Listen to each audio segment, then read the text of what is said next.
Welcome back, guys. Another seamless transition into AFU Mondays. We're back. We didn't have a show yesterday, so hopefully everybody's itching at the bit to talk a bit about the weekend's events and things coming up. Had obviously a bit to talk about regarding the Europa League draw as well earlier on this afternoon, so that'll be an interesting one later on today. We'll talk a bit about that in the hour. So we've got quite a lot to talk about. I've got quite a strong panel tonight of Stu, John, and Mr. Ton. So that's a very, very experienced panel I've got tonight. So it should be a good one. Should make the hour go very, very quickly. Without further ado, we'll come to briefly talk about the Villa game, because I think we can't breeze past that. We didn't have a show last night, and for me, I just want to briefly talk about. We'll get everyone's view on the panel really about the game from yesterday and kind of what that means for generally our top four hopes. Stu, I'll come to you. And whether that makes a difference to your views on the team going forward this season. But yeah, the game and top four hopes, mate. Does that dent a little bit of a? I'll make a little chink in the armour on that one. It would definitely be interesting in a non-World Cup year. I think this whole World Cup scenario is going to affect every team in the league. And I think the positions that you're seeing now, you won't necessarily see when you come back. Newcastle could easily get affected. Tottenham could get affected. We could get affected, let's be honest. Man City could be affected. Anyone could be really affected by this World Cup. And I think that's the unknown quantity right now. You wanted to have a good, solid run up to the World Cup. And we were having that. We've had our issues. I think we all knew realistically we would have bumps in the road before the World Cup. I went on record in pre-season, if you remember, and said I would have been absolutely delighted, for us to get 10 straight wins. That would be my yardstick for us. Wasn't going to really happen. I accepted that, but we've shown some good form. But there's always a chink in the armour. People were saying that. People were going nuts yesterday on Twitter. It was quite funny, really. If you're ever pissed off, just read Twitter. It just lightens your day, doesn't it? And everybody's going in, they're going in on Lindelof, etc. And there are, the odd game in the season where you take that field and you've just got no answer. Unfortunately, we've had a couple of games like that this year. But we had no answer to Villa, and people can say what they like. They can analyse the game as much as they really want to, but you cannot take away the way that Villa played football. Unai Emery has had a bit of an issue with us. He always seems to get one over us, and he's done it again. He's no magician in the managerial world, but he's gone up. He said, he's probably turned around to the lads and said something very, very simple as, guys, you've got nothing to lose. Nobody expects you to win that game of football. Go out and prove them wrong.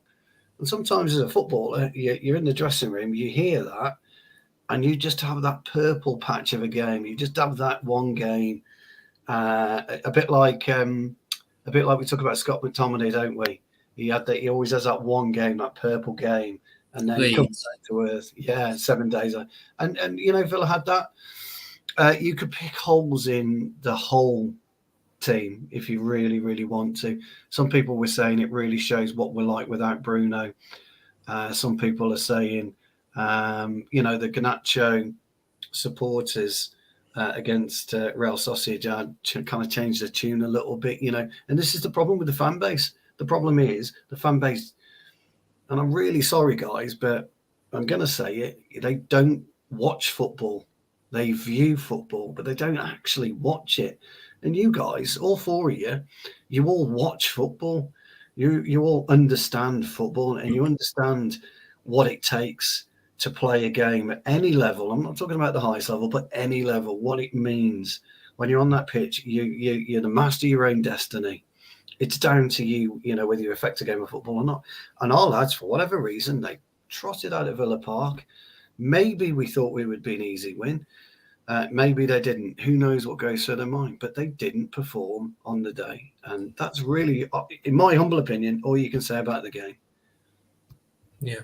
Yeah, it was an odd one, wasn't it? I think it was I don't know. It was one of those games where it was just a bit of a bad day at the office, really. I think that's all you can put it down to. I don't think there's much else to read into it than that. Yeah. But John, what were your kind of views on the game and what it kind of means going forward? I've said constantly week after week on this channel, this season for me will be 2 steps forward, 1 step back.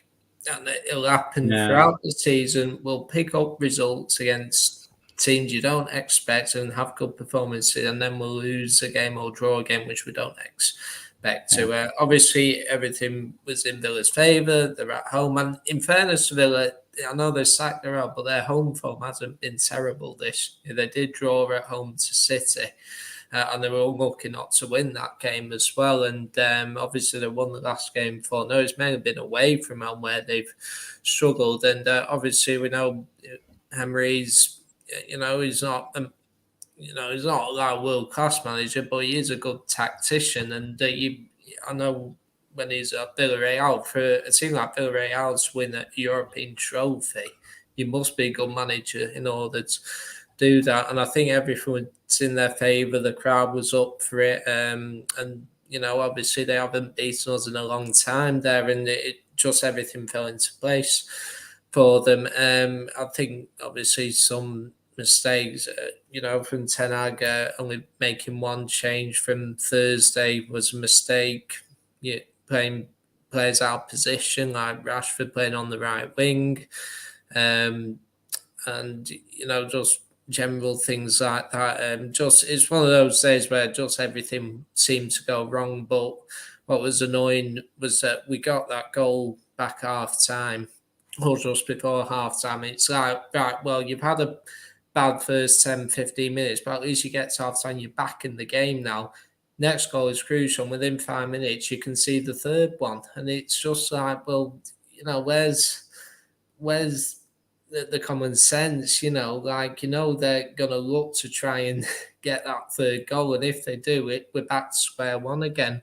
And for me, it was just basic football knowledge that was lacking in the game. I don't think any of our players seemed that up for it. Maybe they were a bit tired and jaded in terms of that. We played a lot of football over the last month, and we could see against Sociedad. And I think we're crying now. I wasn't on the preview, but we mentioned maybe playing someone like Fred in the midfield would have provided more energy for the team, pushing Eriksen further up. Obviously, we know situation with Van der Beek. He just looks devoid of confidence, but overall it's one of those, a real bad day at the office. But hopefully, as our team's demonstrated so far this season, we are capable of bouncing back, and hopefully we will. Yeah, I don't think there's much else to. I don't think we should read too much into it. I think you're right, John. I think this season was always going to be a situation where we'd make a step forward, and on occasions there'd be 2 steps back, and I think Ten Hag would have probably realised that coming into this season as well. And it's where the fan base have got to kind of stick with it and trust what he's doing, really. So I totally agree with that. Mr. Tom, what was your views on it? I know you had a lot to say yesterday, so you probably fed up of speaking about it today. But I'll be honest with you. I agree with a lot of things Stu said. You know what it is, Stu? It's because where Man United haven't won stuff, and I have this conversation with my mate for the time, where Man United haven't won stuff, especially when you come on somewhere like Twitter, there's a saviour mentality on a player, any player, if it's Bruno, Ganache, there's a saviour mentality, like he's the hero. He's the one that's going to fix everything. But that's not the case, unfortunately. Do you know what I mean? We've had, like, how many years has it been now? We haven't been successful. It goes deeper than that. And I think people need to understand that sometimes. It doesn't matter what players you get, it's deeper than that. I personally think we've had a squad with some experienced players before. I remember when we got the Pogba and we got Mkhitaryan and we got Ibra, and do you know what I mean? We had Matic still. We had loads of. It doesn't matter. This is what I'm trying to say. Our problems at the club go deeper than all of that. And I think sometimes some fans, they latch onto, like I said, a saviour. Do you know what I mean? To save their sort of grace. But as for the game, I just think it was an all-round bad performance. And I know people, it's like they say that Ten Hag got it wrong and these things. I've watched back the game twice now, so that's 3 times I watched the game, right? And one thing I can say, what I've noticed, doesn't matter what we could have done. Villa stepped out of those gates more on it than us. That's it. They stepped out of the gates more on it. That was 5 minutes. I'm not joking. I've watched the game back literally twice now. That 5 minutes, they was on it. You could see it. Even Luke Shaw spoke about this after the game. Like the team just wasn't up for it. Like what Stu was saying. That was the case in the scenario. Second half, we did the same thing. Aston Villa came out a bit more energized again. We just wasn't up for it that day. There was an all-round bad performance from a lot of players. I've been you can call me bang on about midfield. I bang on about it, but there was holes in that midfield yesterday. The first goal, Eriksen, people say that, he could have done better, but I feel like we know Eriksen defensively, and Casemiro probably at 25 would have actually crunched that scenario, as well. Possibly another aggressive defender would have came across and crunched that scenario. We've seen Eric Bailly, how he will come from somewhere, and literally there was so much time. And I'll send it to you guys in the group chat. There was so much time on the ball that the situation could have been recovered. Literally, the situation could have been recovered. And I don't care what no one tells me. When people are blaming this one and that one, the situation could have been recovered. From when Lindelof had the ball, when trying to win the ball, and bear in mind, to be fair, if you're going to overcommit like that, you have to do something. You have to try and win the ball. But then it leads to a situation where the actual Eriksen and Casemiro actually had an opportunity to stop that first goal. Eriksen just ball watches, and Casemiro just unfortunately didn't have the legs. I've seen Casemiro 26, boom, crunch that down. I've seen him do it before in the past, right?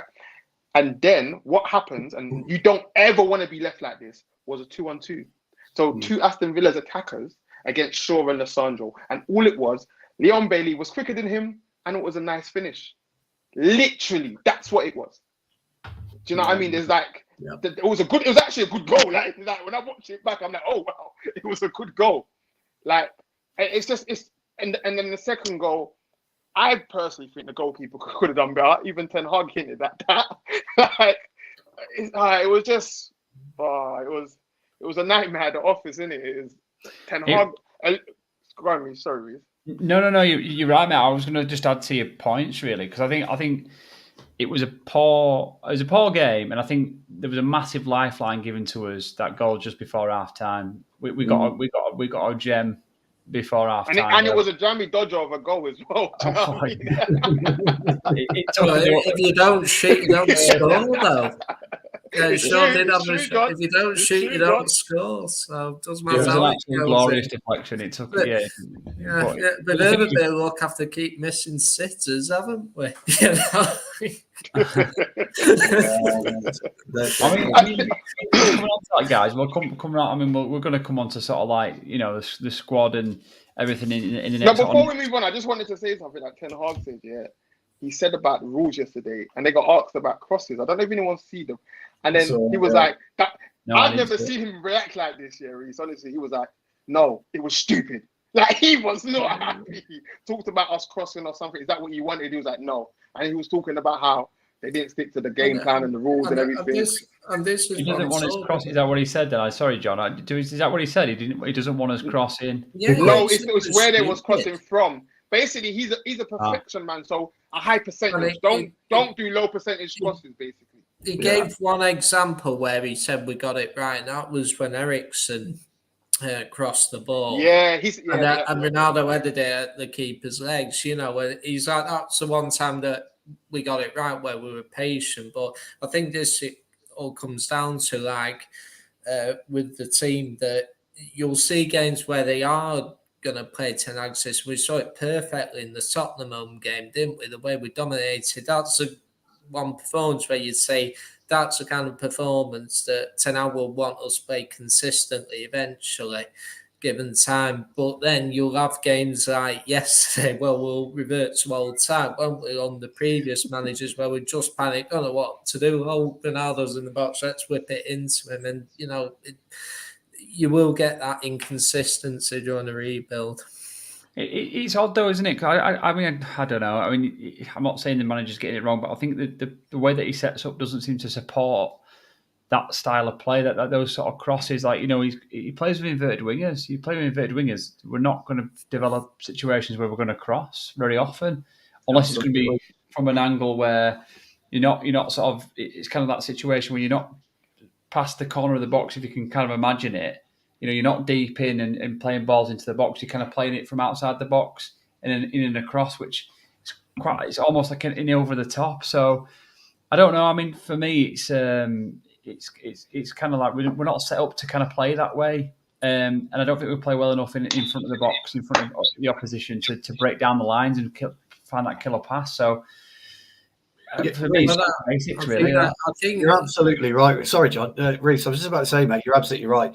Your optimum crossing is about 12 yards out, so in line with the penalty area. That's your optimum crossing. That allows you to get enough whip and enough speed and depth on it if you need to. It also should enable you to cut the goalkeeper out, so to speak. If you've got a Russian goalkeeper, it's always difficult, but that's your optimum crossing. And you're absolutely right, Reece. We do get there, but then we turn back on ourselves. So we don't actually whip that ball in. I mean, the prime example of it we've had, and it's probably a poor, well, not a poor example. It's a great example, but maybe for most of the purists, it's not a great example. But like Antonio Valencia was a pretty basic player. He was basic. Yeah. There wasn't much to him. He wasn't flashy. But all he did was get wide and get those balls into the box. And sometimes that's kind of what we miss. Just somebody who's just going to beat that first man, beat that fullback, and just get a ball into the box. Yeah, exactly. And I just think when you think of crossing from deep or relatively deep, you mentioned like the 12-yard line. There's only one player who could possibly cross the ball accurately from outside. That was Beckham, wasn't it?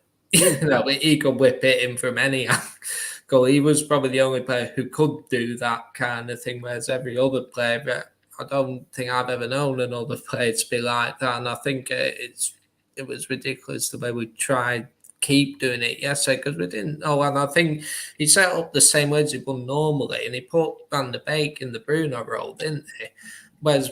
But we all know they're not the same type of play. Bruno will risk losing the ball to make something happen. Van der Beek is a tidy player, but perhaps not willing to play that killer ball at times, and that's why it doesn't work. And for me, that's why you have to, change and adapt your system. And that's why I think we missed Bruno yesterday because he tries to play the same way he would normally, but without a key player in that area, and they're playing a player who's nothing like him in that position. And we lost it for other reasons. But I totally get it. I mean, look at the kind of like the pinnacle of those types of teams. Like look at Barcelona team from that kind of that Pep era. That's a pinnacle of kind of tiki-taka football and that kind of style, isn't it? And I know there's variations to that, but we're not. That we're nowhere near that. We're nowhere near that, and there's not a lot of teams that are ever going to get close to that. I mean, Man City are probably the closest example in the recent game that are going to anywhere sort of close to that really now. But we need to be going back to basics really. So I think we're trying to do too many things in one team, and it's just none of it's kind of coming together. But that and I think we saw a little bit of that yesterday, and have done when things have gone bad. Where there's too much of a mixture of different styles and teams. But do you know what it comes down to, Reece? And this is, I don't know if it was there when we was talking about it last night. It's like basically you got Ten Hag, right, and you got his philosophy and ideology. And I know John just said the Bruno role, but it's actually not the Bruno role. It's just the second striker role. How Ten Hag actually likes to use them, right? So he used Donny at Ajax, then he used Berghaus, where in 90 minutes of a game, and I used to talk about this on the channel. In 90 minutes of a game, Berghaus sometimes might not be involved. If you actually go check, he would actually hardly be involved in the game. The difference is with Bruno, he takes initiative, right? And that's not a bad thing, but some positional play, because we don't talk about it much, but Ten Hag is a positional play manager. So they're very strict in the zones that you stay in. And that's why after the game in midweek, he highlighted Donny was good in positional play because he's staying in these zones, right? Positional play managers are very, very strict. And Xavi was talking about it when he first went to Barcelona, that it frustrates him. He has to educate some players how to play JDP. And he was talking about De Jong being one of them because De Jong likes to roam about the pitch too much. And those managers, they don't like that. They're very strict on rules and the zones that you stay in. And it's the only difference is, like I say, Bruno takes initiative, which is a good thing for us fans. But for managers like Ten Hag, it's not always a good thing, if that makes sense. Was that a similar? Just a question on that. Was that a similar sort of way to how Pep used to play in terms of So Pep basically in your first 2/3 of the game, and then when you get into the final third, it's kind of a bit more freedom and you can move around. So the Spanish call it JDP. That's how they call it. It's positional play, but with their sort of variation on it. But like the Dutch and the other managers, they call it positional play. So you have zones. It's multiple boxes on the pitch. I have spoke about it once before on the channel when we talked about Ten Hag. That's what he does. We spoke about it when I brought up when I was 8 and I was brought up to playing segments. If you remember, I was saying about segments the way I play. Well, you guys are absolutely on point again as usual. All three of you is basic footballers. I love it. Fans fucking hate that. They hate it when you turn around and say you need one or two basic footballers. You are looking at a basic footballer. I'm basic. Get the ball in, bang, I'm going to fuck it. I'm going to wrestle you. I'm just basic. I'm binary. That's what I'm. I was listening. I was watching something, and they were talking. It was another. I can't remember who it was now. That sort of era, and they were talking about like players like Wes Brown, and they were just saying. You looked at him, on paper, and you're thinking, "Where's Brown? How's he getting into this Man United team?" But he just. I think Wes Brown was good though. That's the point, though. That really, it was like, but when you played against him, it was like, wow, like it's how you compliment your fellow players, you see. Sorry, John. He played that ball into Ronaldo, by the way, in that Champions League final. So. Yeah, it's how you compliment yourself and how you compliment players and how you're mixing in around it, and that's all you do. You know your position, you know what you're good at on the pitch, so you excel in that particular area that you're good at. You know, I'll win a header and it might drop in front of me, and I'll knock it 2 yards, and I'll step back. Off you go. That'll do. My job's done. Next time the ball's into me, bang. Next, bang. Harry Maguire, you're absolutely right, is a basic footballer, and that's why they hate him. That's why the fans hate him. But when the ball's in the air, get out me fucking way, bang. It's always there. He's great when you're dominating the ball, I think, isn't he? I mean, don't want to get on Harry Maguire too much. Cause... Yeah, no, sorry. I mean, it's just a point. It's a point about Valencia. What I was getting at, your point about Valencia gets totally missed. Yeah. It's totally blocked over. Nobody looks at it and thinks, what is a player nowadays? Oh, he beat 4 players there. Wow, we're just around the world. Whoa, fucking what a player he is. Fuck off. I mean, we'll come to that in a second, really. Because sorry, I was getting on one then. I was getting on one. No, I was enjoying it, Stu, man. I was as well. It was a good point, really, Stu, because you kind of brought me on to talk about the squad, really, in terms of how nice it would be to... I mean, John's topic, and we'll come on to that, really, which is kind of about that in terms of Ten Hag prioritising this now for beyond the World Cup and looking at the squad, because how lovely it would be to bring on a player like a Valencia. It's a little bit different to an Anthony or a Sancho or a Rashford. You know, it's somebody who's a little bit, it's maybe a little bit more basic, but it's a different style. If you're kind of chasing the game, maybe, or you want a different style towards it, it's a plan B, and I think. That's what Ten Hag's struggling with at the minute with this squad, isn't he? He's okay. He can build a first 11, and it's a pretty decent first 11 that can perform when it wants to perform. But when it doesn't perform, you can't turn to the bench and sort of pick a plan B. He's struggling a little bit with that. So we'll come on to that next. I mean, in terms of obviously January and obviously after the World Cup, I mean, we're sort of fortunate in the fact that probably the World Cup's going to give a lot of these players a rest because there's not a lot of Man United players that are playing in the World Cup, so we're gonna benefit from that rest. But does Ten Hag probably won't do? But does he look to January and bolster this squad in January, or does he try and just get the squad fit ready for the games after the World Cup? Stu, what do you reckon, mate? In terms of that? Yeah, it's an interesting question. It's a massively difficult conundrum, really, for him. And Dan makes a good point in the comments about you're going to have to look at the overall picture post World Cup during Yeah, and I think he's right. I think you've got to sacrifice something. And it's wrong for me to say that because I want to win every football match. Every time I take that pitch, I want to win. Whether I'm playing with my mates, training, playing against me lads, I want to win. I hate losing, so I want to win. So for me, it's quite difficult to say it, but I think you've got to look sometimes at the bigger picture. What's the wider landscape? And the wider landscape for us right now is, as you just rightly pointed out, Reece, we've got a good, solid starting 11 that can compete in the Premier League to the very highest. Forget the City game, but it can compete. But after that, when you start to strip it back slightly, we've got issues. And we knew this anyway, didn't we? All of us knew we would have issues.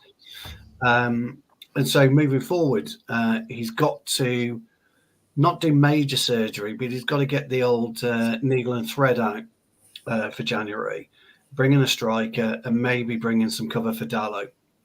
Because Dalot is at a point where he's going to likely to play.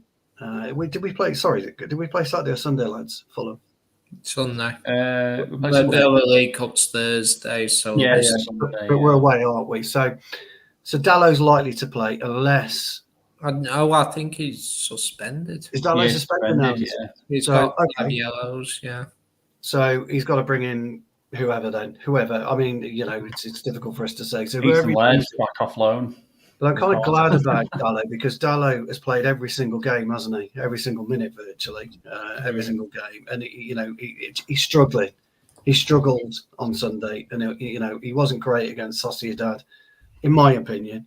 So he's struggling. So I think Ten Hag will look at it. I think he's having a couple of weeks off or a week off, isn't he? And then he's taking the lads out to Spain for their for like a winter tour, so to speak, and get the players up to speed. But it's who can you get in January that's good enough to be able to do it? No, I was reading somewhere that Cody Gakpo is available for 30 million. I think he'd be brilliant for us. But I think he's got to do something because whatever happens this season, you've got to start again next season. And way better to start again is January. So get 6 months of a good, solid unit, make a couple of extra buys in the summer, and then really kick on again. So I think he's got an interesting conundrum. I think it's a really interesting question. But as I said, when you strip back our first 11, when you've got injuries, when you've got suspensions, which we are getting now, it's a bit of a problem for us. It's a difficult one. Yeah, just a few comments here. Dan saying we have quantity, not quality, not enough quality, which I think we tend to agree with. There is probably not enough that you can trust Ten Hag at this moment in time. Apex says constructing phases or plays is going to be a difficult process for Ten Hag. Positionally, our attack is also your defence.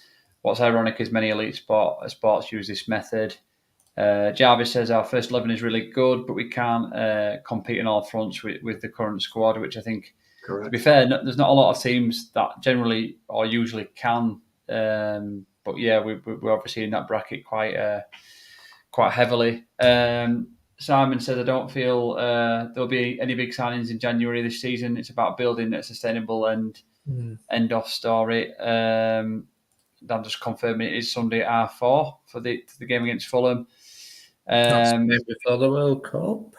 Dan also saying we should probably either go for Malassi at right back or Lindelof as Wan-Bissaka wasn't even on the bench against Villa. I don't know. There's something going on with Wan-Bissaka, isn't there, in terms of he's not really giving him a run. I mean, Ten Hag's been quite old school in the sense that everyone's got a clean slate, but the Wan-Bissaka situation has kind of been an odd one where he's been injured. He was injured, but I don't think he's injured. Yeah. But was he back on? I mean, I think you do got to look at Wan-Bissaka. If Dalot, I think he is. He's got 5 yellow cards. I think it's the Fulham game he's suspended for. So if he's fit, you got to look at Wan-Bissaka, don't you? Really? I think so. And Brian said we need a top class striker who bangs in goals each week. I don't think we'll get that in January though, which will So John, what's your thoughts on that generally for January? And is that a priority, or should we just look at sort of getting the squad fit and finishing the league as strong as we can? Yeah, I think it will be a priority for Ten Hag, but it depends whether they're willing to give it in, because the rumours are that we're unwilling to spend in January. But I think Gakpo is, if we are going to sign anyone, he's probably the most likely. I think it's Frimpong, is it, that we've heard about right back. But again, if I was saying, I got a big bang on that door, to John Murr to say, you need to get me one, or if not two in January again. Yeah, I need it for the rest of this season, because there's a huge risk we might not win the Champions League next season. That's ultimately all the Glazers care about, really. And for me, it's interesting, because when we get back from the World Cup, obviously we got I think it's Forest, Wolves and Bournemouth, I think. But interestingly, we do have City and Arsenal back-to-back in January as well. And I think it's our 15th, 14th game of the season. And so by the time we reach the halfway point, we would have played City and Arsenal twice, and it'll be one of them. Like, after those games, you might be looking at it and think, oh, where will we be? We might be a few off, and obviously we got the Barcelona draw, and my command to my top when it comes to priorities, I think that Barcelona fixture is perfect, because for me, some would say, John, it's almost fixed, wouldn't they? But we're not going to go down that road. Someone could say that, didn't if you watch the draw, I think they might know which one our ball was. They might have all been, they might have all been the same. But if you look at it, I personally think they knew what they were doing. But to me, it's when you look at that draw, it's perfect, because it's two games we can look forward to. And if we get knocked out, it means we can focus on the league. We all had confidence that Frankie de Jong would be playing at Old Trafford this season. Just nobody said it had been in Man United. I didn't. I didn't. No, I was no, but I think it's but yeah, you got to strengthen January, I think, because there's no way you can fight for top four and Europa League at the same time. I don't think we have the quality and the depth in our squad to fight on both fronts. We really don't. We've already picking up injuries. It'll only get worse after the World Cup. We won't be the only team affected. Other teams will be affected as well. And I've also had this thought as well, because you think Newcastle, they've not had European football. You said they're bound to slip off. But their owners will probably bring 2 or 3 players in January. It's a scary thought, isn't it? The therefore, you got to think like that. They might strengthen January. They might, because not as many of their players. I know Callum Wilson might be in the England squad. Bruno Guimaraes, he's in the Brazil squad. He's in the Brazil squad, yeah. I think Trippier will probably be in the England squad, but overall, they probably won't be that affected by the World Cup. And if they strengthen in January, that might cause them to be a major competitor for the European spots, if not the top 4. So I think you got to bear that in mind as well. I don't personally think they'll finish in the top 4, but you can't say for definite that they won't, or they'll certainly compete for Europe, in my opinion. So you got to bear that in mind, that we do need to strengthen it in January. Otherwise, Ten Hag is probably going to have to say, I'll have to sacrifice that Europa League to concentrate on the top 4, because, as much as we're behind him, if we don't get in the Champions League, he might be out of a job, potentially. Well, yeah, let's come to Mr. Ton on this on this one, really. John, let's see what Mr. Ton thinks. Do you agree? Do you think January is quite key, or do you think it's a bit of a distraction in terms of kind of where we're wanting to go? Because, John's right in terms of the Newcastle thing, but then again, are they in a different stratosphere where we're not going to be able to sort of get to? And what do you think? Is January key? I'm like 50-50 on it, because it's like I would want us to strengthen. Ideally, that's what I would want.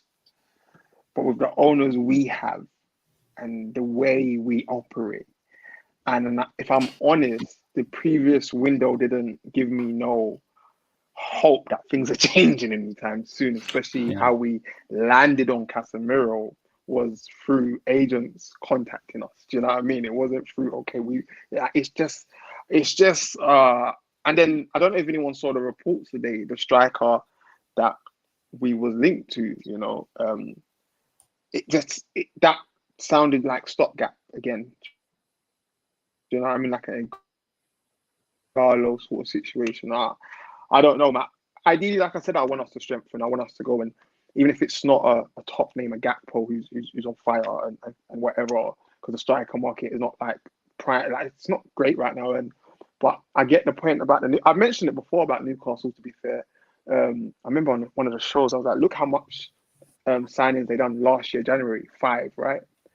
And I had a feeling they're just gonna go on and do good things. And now, if there's a scenario where Newcastle, their owners come together, and in January they're like, we could get top 4 here or top 6, that changes their next window if they get Europa League football, for example. But they could even think, let's go for it. Let's go get 1 or 2 signings and go for Champions League football. It's just, we're in a strange sort of reverse because of our owners and our own limitations.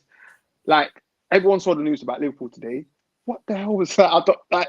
It's weird, man. It's just, it's just hard, man, for these owners, for me sometimes to think, okay, but I just have to wait and see. I just play the game, wait and see all the time, man. It is a bit interesting because aren't the Glazers close to John Emery? Well, they own the Red Sox, so they'll know each other to a degree. I imagine they'll sort of be in the same circles, won't they? To some degree. But yeah, no, I mean, it's difficult because, like you said, you just mentioned kind of Newcastle there, and obviously at the minute, and it was the same for Villa to some degree, not in terms of kind of their aspirations, but in terms of when you're only playing Premier League football, obviously the cup runs will be coming up soon, but generally you've got time to rest. And I think what did we have, like 3 or 4 days? They'd had like 10 days to rest. It makes a massive difference, I think, and I think we saw a little bit, not to make excuses, but I think you see that. In terms of the energy levels from that game that started on Sunday yesterday, and these teams like Newcastle, they get European football. It spins everything up. It's great for them, but it'll mean a lot more. It'll put a lot more pressure on teams like that. And will they be ready for that increase? I'm not so sure. And that's kind of been undersold. These big teams have been able to cope with that kind of pressure in the fixture list is in itself an achievement, isn't it? When you've got all that run of games and still competing at the kind of highest level. So yeah, I mean, personally, I think January is a little key, just in terms of even if just getting some squad players in, maybe not first 11 players. And I know we'd all love a big signing, but I think just getting some squad players in, a backup for the right back, maybe another centre half, or even another I won't say a left back, but another midfielder maybe. Be great to get a striker, but I just think there's nobody out there. But I think definitely another right back. I think we're really struggling in that area, and I think it's lucky that Dallow's been fit enough, because we'd have really struggled at times. So I think if anything, it's just kind of getting some squad players in to strengthen that squad. But I don't hold any hope for that, to be quite honest. So I think, like you said, Mr. Tony, you just got to kind of wait and see, because I think getting your hopes up is not an ideal thing to do. So we'll move on, Mr. Ton, actually, to your topic in terms of just kind of the harmony of the group. I think you want to talk about the togetherness, really. Do you want to lead with that and explain your side of that, mate, and then we'll chat a bit about that. Mr. Ton, you there, mate? He's like used to being asked twice. Sorry, I was about to speak it. Ding dong, doorbell. I'm just getting I was looking, I was like, why is it on mute? I was like, why is it on mute? I went on mute. It was a donkey moment from me, sorry. I can't speak after last night's Spaces, mate, so I'm fine. Sorry, go. What was the question again now? Yeah, your topic, Mr. Ton, about squad unity. It's not just about squad unity. It's about that's what I want to see, man. I just want to see the squad staying together through tough times and not and not this squad's still got a lot of mental baggage. That's what I would call it, a lot of mental baggage, and it's a very mentally fragile squad.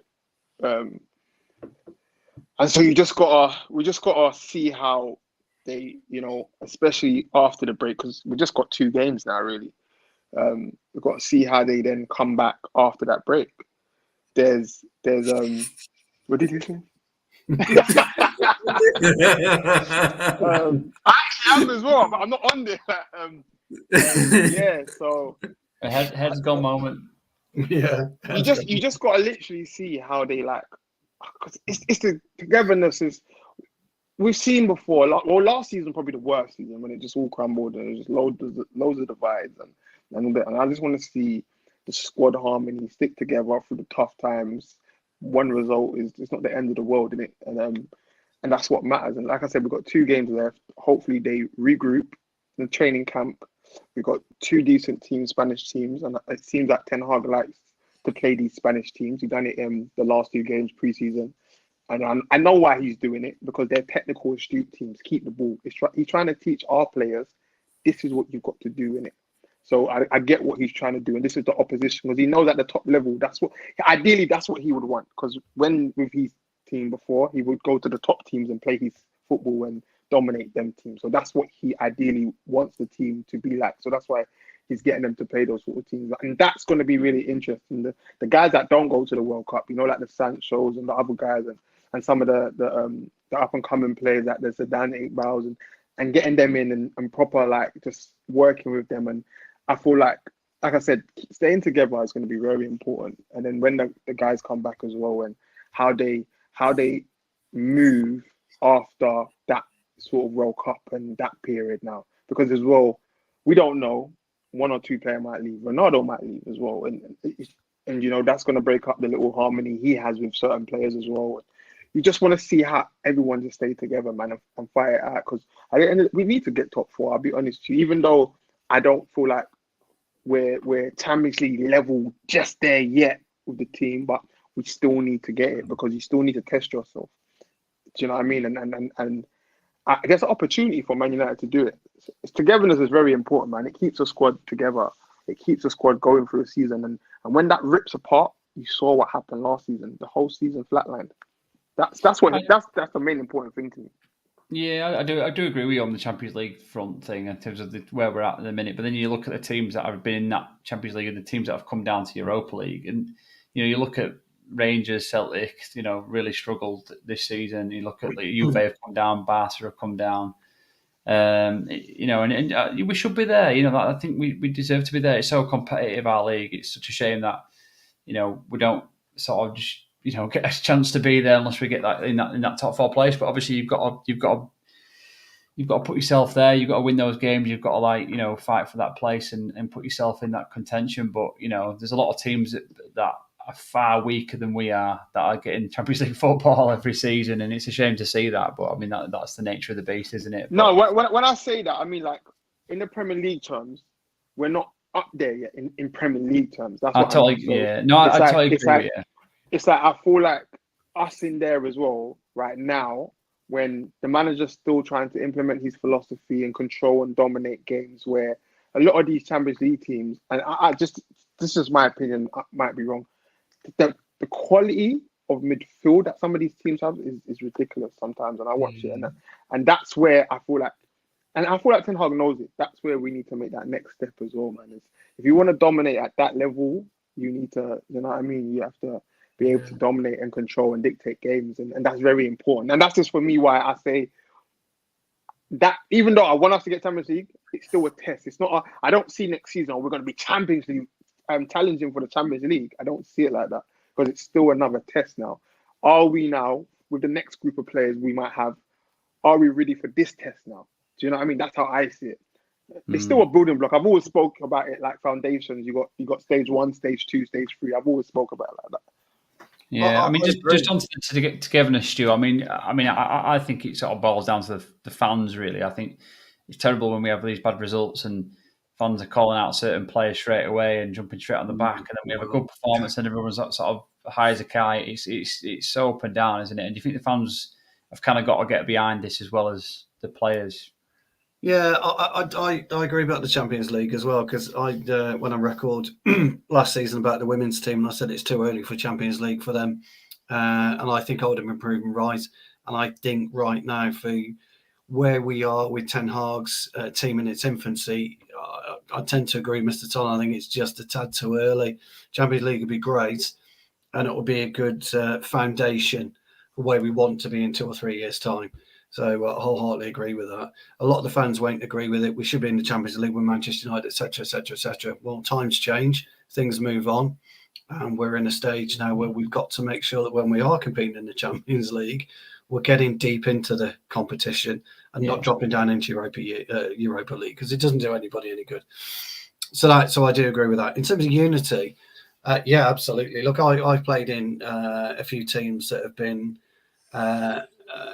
divided, really. We've had a set players over here and a set of players over there, pre-match meals, etc. And it wasn't conducive to when you were playing football.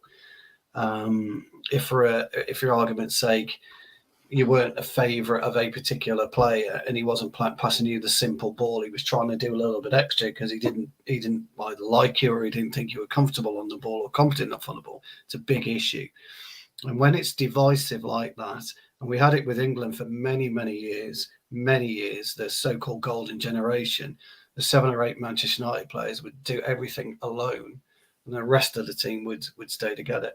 It's not conducive for a unit of players coming together for one common goal, and that one common goal is to win football matches.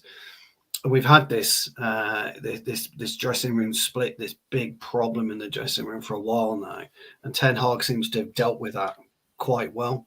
And there is this unity. I'm not for one, by the way, for high five, and if De Gea saves a penalty, etc., that's what he's there for. That's what he should be doing.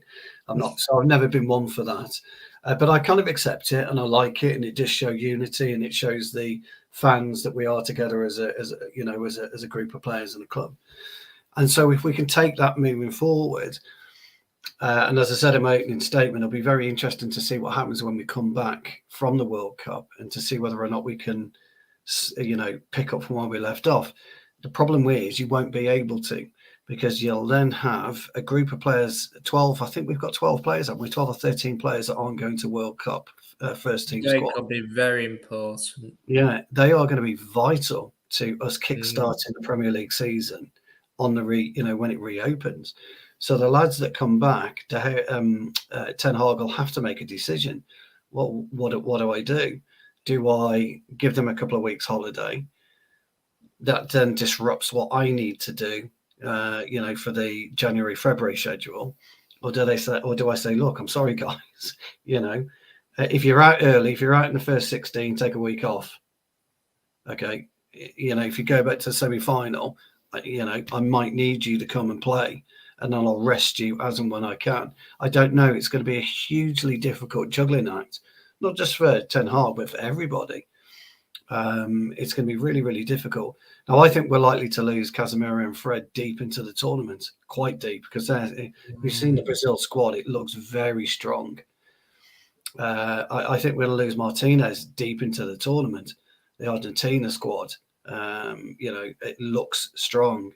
Luckily for us, though, and here's we're really, really key for this, our goalkeeper isn't going on. Yeah. Well, he's not likely to go, is he? The Spain squad's not been picked. No, I don't think he will, though. He's unlikely to go, isn't he? But Liverpool are losing Alisson, and City are losing Ederson. They're 2 massive players for them. Now, if they go deep into squad, what do they do? Well, I would have thought one will play, not the other, possibly. No, I know, but he's still going to be there. One of them is still going to be there until the duration of whenever they are removed. So. Yeah. Who do Brazil play in goal anyway? I don't know if it's Alisson or Ederson. I don't know. It's Alisson, is it? It'll be interesting. Yeah.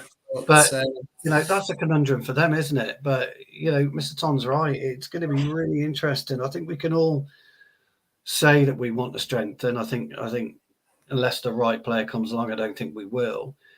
But I think even if you do strengthen, you're still going to have this issue. You've got to restart all over again. I mean, you literally, when the final whistle goes against Fulham on Sunday evening, that's it. That's it. The Premier League's done. Yeah. I mean, how much importance? We haven't really got that as a talking point tonight, but how much importance? And that can be my topic, but you can use it as my topic. How much importance do we play on that in terms of that last game of the season, in terms of finishing the season, kind of finishing the first part of the season strong? John, that's got to be important, isn't it, really? I think massively important. I think it's a season I know of that I think it'll be 2 seasons within a season, personally. I think it's right that we're going to be playing a couple of friendlies away in Spain just to try and kickstart. And we do obviously play the day after Boxing Day, but if we beat Villa, that'll be the first game when we get back, the League Cup tie. I think touched from Mr. Tanner, I think the squad unity is coming back. We have had blips, of course, Rob, but I think there's that strength of character we've shown that we have demonstrated we can bounce back from bad losses. When we lost to Brentford, we won 4 games in a row in the league. Then we lost 6-3 to City, and yesterday was the first time we lost since then, and we had some difficult fixtures and that. So for me, there is the squad unity there, and I think it will develop as time goes on. As for the squad, I think the players that are not going to World Cup, they will be very important second half of the season. You just look at a player like Martial, for example, where he keeps constantly getting injuries and that. And for me, hopefully I wouldn't have thought he'll go to the World Cup with France, but this rest period he's having might allow him to develop a bit of fitness, not to rush him back, because that's the fact that all the fixtures have been congested, and it's almost like you have to rush players back almost, and that's not helping us. And I think personally that's where players like Sancho and Martial have been struggling for fitness. Having this extra time to just not play at the World Cup will allow them to focus on their fitness, and then hopefully they'll have a strong second half to the season, because I think we'll badly need them. And I think also Lindelof's not going to the World Cup either. De Gea and McTominay, players like that are not going to World Cup. These could be critically important players, and I think it's important they get that rest, because I think they'll be playing a lot of football second half of the season. The interesting thing is Varane's likely, even if he's not fit, likely to make the squad, isn't he? I've been reading. I think, according to the Keep, I think he is fit for the World Cup. But he's going to go anyway, isn't he? Even if he can't play the opening game. I think they're going to keep him till later on in the tournament. For us, for Manchester United as a club, it's a fucking disaster, that is.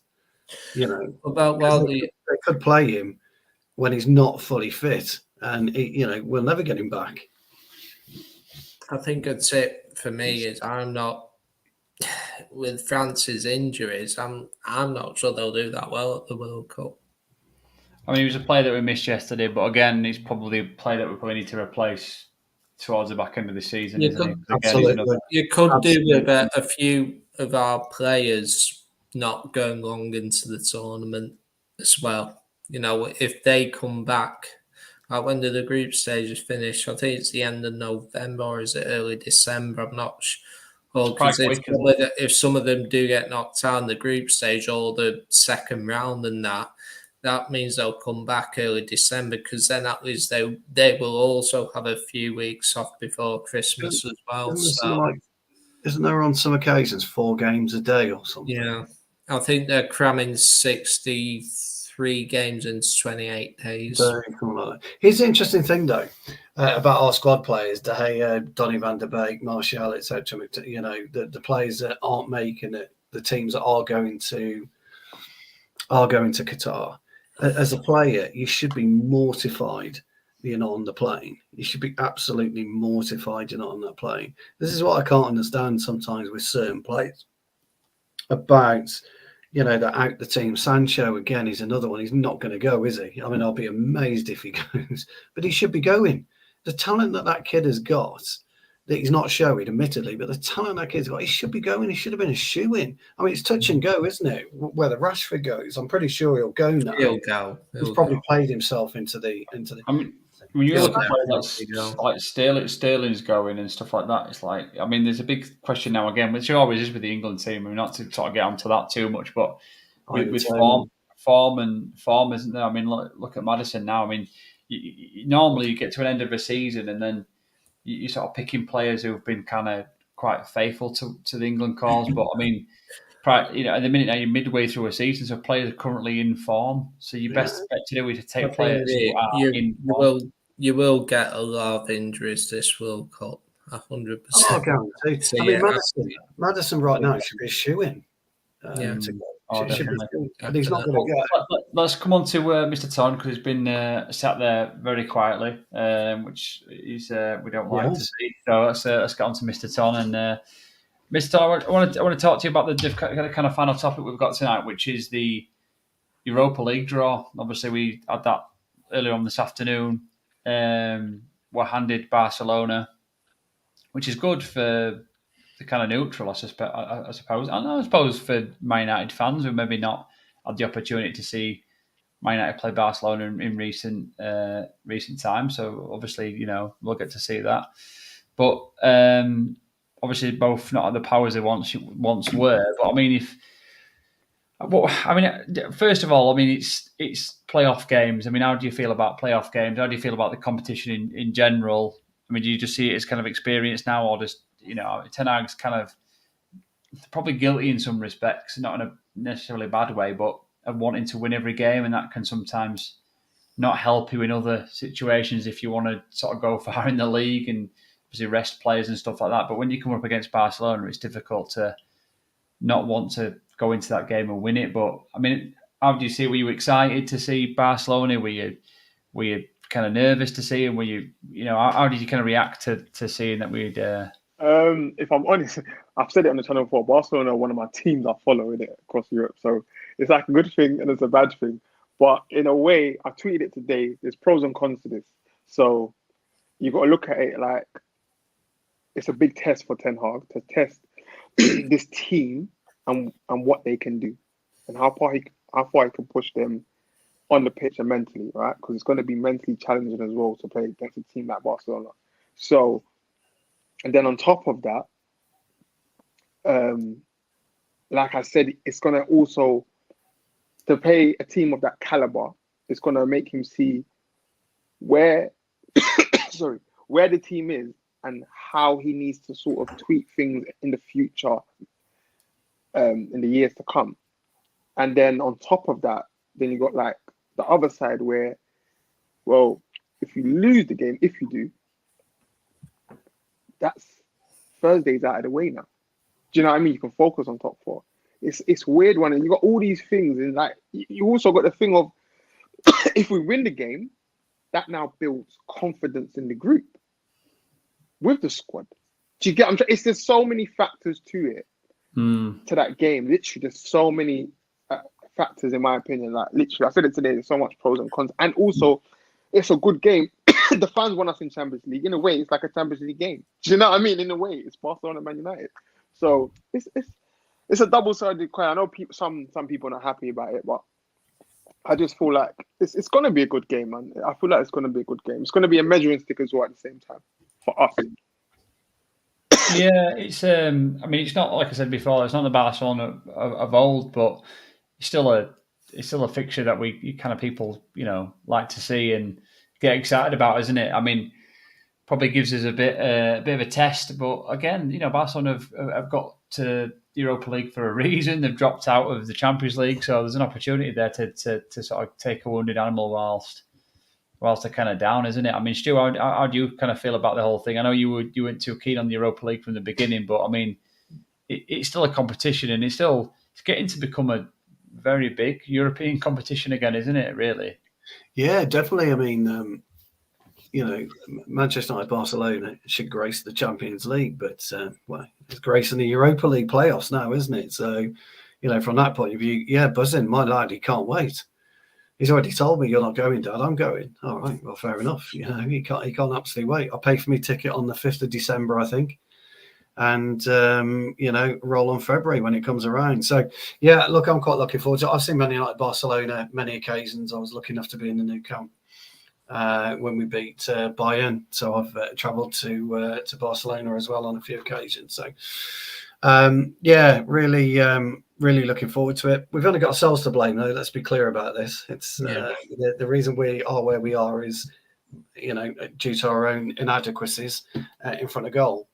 If we'd beaten Ammonia by 2 or 3-0, which we should have done, we're through, and we won't be playing Barcelona. Only one more goal. Exactly. One more goal. So from that point of view, great. I'm kind of glad we got Barcelona. I think for the Europa League, it's brilliant. The Europa League must be absolutely loving it. It's a proper glamour tie. But there's some great glamour clubs in the knockout stage, isn't there? There's the Juve, there's Ajax, there's some glamour clubs coming down into the Europa League potentially. So for me, I think it's brilliant. I kind of say what you. I kind of understand what you're talking about them being a wounded animal. The issue is we don't play until February. And a lot can happen between now and February. They could quite easily strengthen if they've got any money, which I don't think they have, but they could in January, and who knows where they're likely to be. So I wouldn't be. The thing is, I wouldn't be too upset if we didn't go through. It wouldn't necessarily bother me too much. I just think we need to focus on our Premier League position first and foremost for this season. So it wouldn't be too bad if we went out. A lot of the purists probably won't agree with me, but for me, it wouldn't be too bad. But it's great. And a lot of people, if you haven't, and you're right, Reece, if you like your lad, for example, if you got a chance to take him, it'd be absolutely wonderful for your kid, for your boy. Wonderful. That's what it's about. That's what these fixtures are about.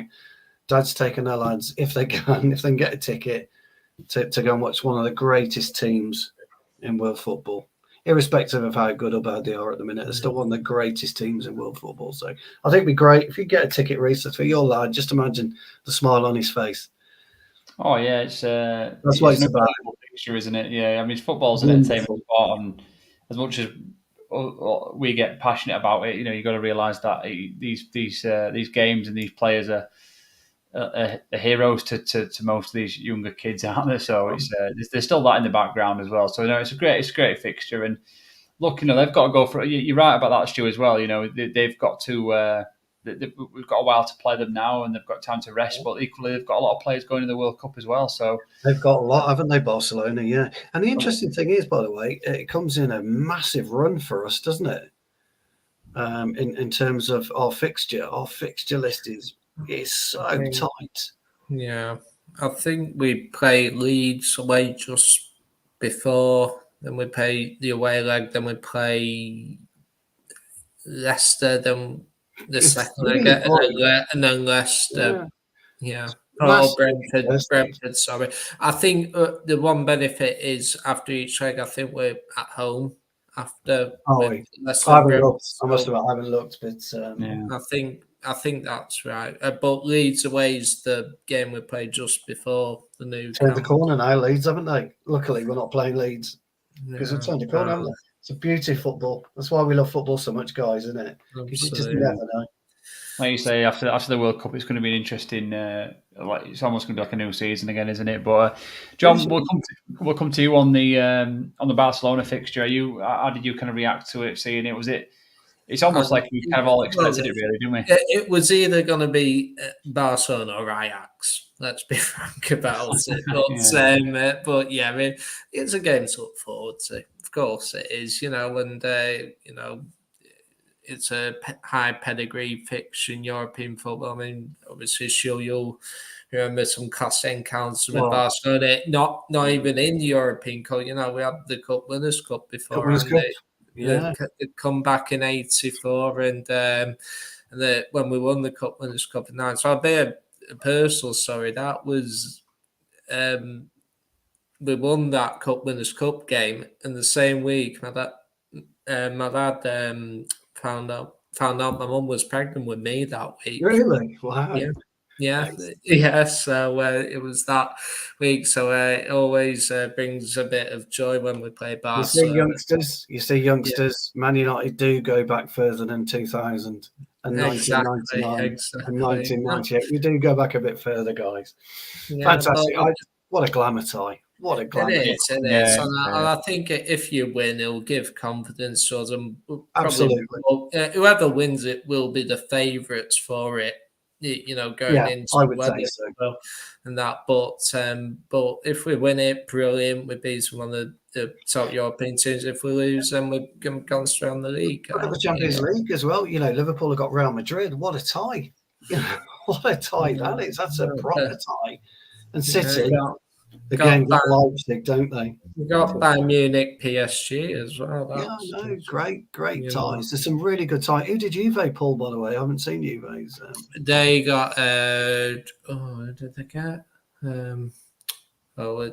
Was it Salzburg? I can't remember now. It's a nothing tie. It was a smaller.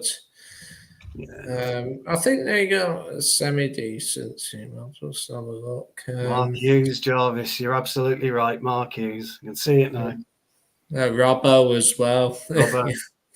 But yeah, guys. I mean, it's a great fixture, isn't it? It's it'll be a good game, and from now till Nantes. They got Nantes, Nantes.